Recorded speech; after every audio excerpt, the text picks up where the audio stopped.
আমি বিশ্বাস করি আজকের এই ভিডিওটা পুরোপুরি দেখার পর আপনার আর চিনি খেতে মন চাইবে না। যদি আপনি খানও আপনার ভিতরে কিন্তু একটা গিল্টিনেস কাজ করবে।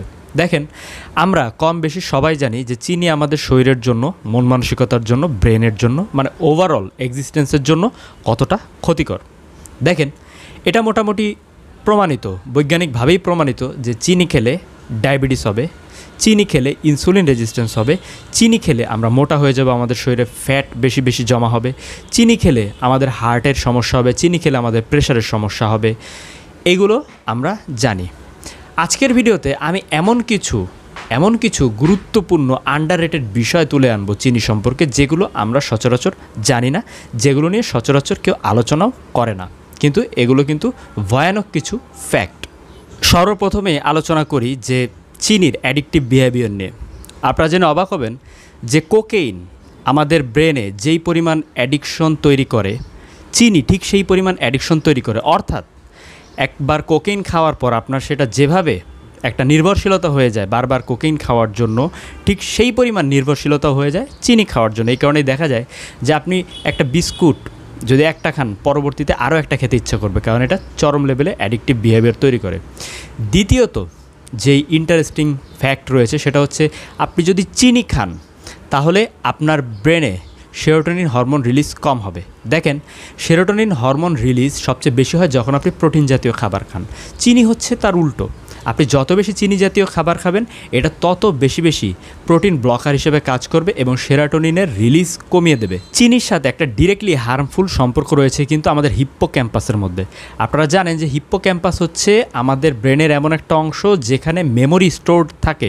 এটা সন্দেহাতীতভাবে প্রমাণিত হয়েছে, আপনি যত বেশি চিনি খাবেন তত বেশি আপনার হিপ্পোক্যাম্পাসের সাইজটা কমে যেতে থাকবে, অর্থাৎ আপনার স্মৃতিশক্তি কমে যেতে থাকবে এবং পরবর্তী বয়সে আপনার আলজাইমার এবং ডিমেনশিয়া রোগের মতো ভয়াবহ স্মৃতিজনিত রোগ হতে পারে। চিনি জাতীয় খাবারের জন্য একটা ভয়ঙ্কর ফান ফ্যাক্ট নিয়ে এবার আলোচনা করব, আর সেটা হচ্ছে, আপনি যখন চিনি খান, এটার পরিমাণ হচ্ছে, যখন আপনি প্রায় 100 গ্রামের মতো চিনি খান, তখন থেকে পরবর্তী 5 ঘন্টা আপনার বডির ইমিউন সিস্টেম অফ থাকে। অর্থাৎ এই 5 ঘন্টায়, মানে 100 গ্রাম চিনি খাওয়ার পরের 5 ঘন্টায় আপনার শরীরে যদি কোনো ভাইরাস, ব্যাকটেরিয়া, ছত্রাক জাতীয় অ্যাটাক হয়, আমাদের বডির যে ইমিডিয়েট ইমিউন রেসপন্স আছে না, সেটা কাজ করবে না। নেক্সট যেই ফান ফ্যাক্ট নিয়ে কথা বলবো সেটা হচ্ছে খুবই ডেঞ্জারাস, সেটা হচ্ছে ক্যান্সারের সাথে সম্পর্ক। ক্যান্সার সেল আর নর্মাল সেল, ক্যান্সার সেল আর নর্মাল সেলের মধ্যে একটা কম্পিটিশন লাগে গ্লুকোজ নিয়ে। আমরা যত বেশি গ্লুকোজ খাই তত বেশি এই ক্যান্সার সেলগুলো নর্মাল সেলের সাথে ফাইট করে গ্লুকোজ খেতে থাকে। ক্যান্সার সেল একটা খাবারই খেতে পছন্দ করে, সেটা হচ্ছে গ্লুকোজ সেল, এছাড়া আর কিছু খেতে পারে না। তাই দেখা যায় আপনার শরীরে যদি ছোট্ট একটা ক্যান্সার সেলও থাকে আর আপনি যদি বেশি চিনি জাতীয় খাবার খান, তাহলে খুব অল্প কিছু দিনের মধ্যেই কিন্তু সেই ক্যান্সার সেলটা অনেক বড় হয়ে যেতে পারে। এরপরের ফান ফ্যাক্ট, যেটা আমাদের শরীরের জন্য ক্ষতিকর, এরকম একটা ফান ফ্যাক্ট নিয়ে আলোচনা করব, সেটা হচ্ছে স্কিন রিলেটেড। চিনির সাথে আমাদের স্কিনের কিন্তু খুব ডিরেক্ট একটা সম্পর্ক রয়েছে। আমাদের স্কিনের যে প্রোটিন রয়েছে, সেই প্রোটিনের মধ্যে একটা প্রোটিন রয়েছে, নাম হচ্ছে কোলাজেন। আপনি যখন বেশি পরিমাণে চিনি জাতীয় খাবার খান, তখন এই চিনির যে গ্লুকোজগুলো রয়েছে সেগুলো কোলাজেন জাতীয় প্রোটিনকে নষ্ট করে দেয়। এই কোলাজেন জাতীয় প্রোটিনকে নষ্ট করে দেওয়ার ফলে যেটা হবে, আপনার স্কিনে এজিং প্রসেসটা বেড়ে যাবে, আপনার অ্যাকনে হবে, আপনার রিঙ্কেলস হবে এবং আপনার বিভিন্ন ধরনের দাগ এবং আস্তে আস্তে চামড়াটা নষ্ট কিন্তু হয়ে যাবে। নেক্সট বিষয়টা হচ্ছে মেন্টাল ইফেক্ট জনিত। আপনি যখন চিনি জাতীয় খাবার খান বেশি পরিমাণে, তখন সেটা ডিরেক্টলি আপনার মুডের উপরে একটা সুইং করে, মানে আপনার মুড সুইং হয়। চিনির সাথে কিন্তু সুগার ক্র্যাশের একটা সম্পর্ক আছে। সুগার ক্র্যাশ আপনারা অনেকেই জানেন না। আমরা যখন বেশি পরিমাণে সুগার খাই, তখন একটা সময় যে আমাদের বডি এবং মাইন্ড ক্র্যাশ করে, সেটাকে বলা হয় সুগার ক্র্যাশ।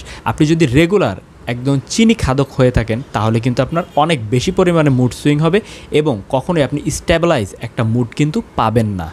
একদম শেষে যে ভয়ানক ফান ফ্যাক্ট নিয়ে কথা বলবো, সেটা হচ্ছে ভিটামিন সি এর সাথে চিনির সম্পর্ক। একটা গবেষণায় দেখা গেছে, আমরা যখন বেশি পরিমাণে চিনি খাই তখন সেটা ভিটামিন সিকে ব্লক করে দেয়। ভিটামিন সি এবং চিনির কাঠামো প্রায় একই ধরনের। এই জন্য আপনি যখন বেশি পরিমাণে চিনি খান তখন সেটা আপনার শরীরের ভিটামিন সিকে ব্লক করে দেয়। এই কারণে যাদের চিনি খাওয়ার বেশি অভ্যাস রয়েছে তাদের ভিটামিন সি শরীরে জমা হয় না, এবং এই জমা না থাকার কারণেই পরবর্তীতে স্কিন জনিত বিভিন্ন সমস্যার সাথে সাথে আরও সমস্যা যেগুলো ভিটামিন সি এর অভাবজনিত সেগুলো কিন্তু শুরু হয়।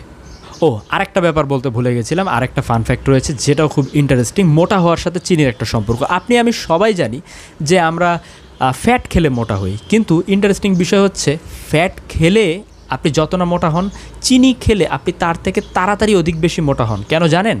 আমাদের লিভার চিনি খাওয়ার পর সেই চিনিটা যদি আপনি বার্ন না করেন তাহলে 30 মিনিটের মধ্যে সেটা ফ্যাটে রূপান্তর করে দিতে পারে।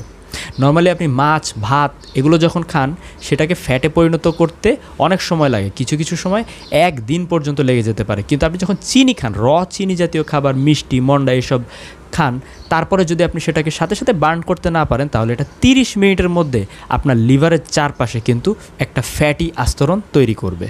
ওভারঅল সব কিছু মিলিয়ে এই ভয়ানক ফান ফ্যাক্টগুলো পর্যালোচনা করে আপনি বুঝতেই পারছেন চিনি আপনার বডির জন্য কতটা খারাপ। এর মধ্যে ভালো কি? এর মধ্যে ভালো হচ্ছে আপনি চিনি খেলে ইনস্ট্যান্ট একটা এনার্জি পাবেন, যেটা ইনস্ট্যান্টলি কিন্তু শেষ হয়ে যাবে।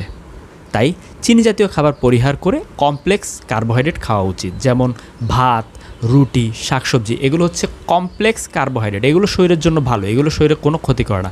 কিন্তু চিনি লাইক রসমালাই, মিষ্টি, মন্ডা, জিলাপি যেগুলোতে ডিরেক্ট চিনি দেওয়া থাকে সেগুলো খাওয়া থেকে বিরত থাকতে হবে। আর হ্যাঁ, কোকাকোলা, স্প্রাইট, মোজো এগুলো কিন্তু প্রতি 1 বোতলে প্রায় 11 চামচের মতো চিনি থাকে, তাই এগুলোও কিন্তু খারাপ।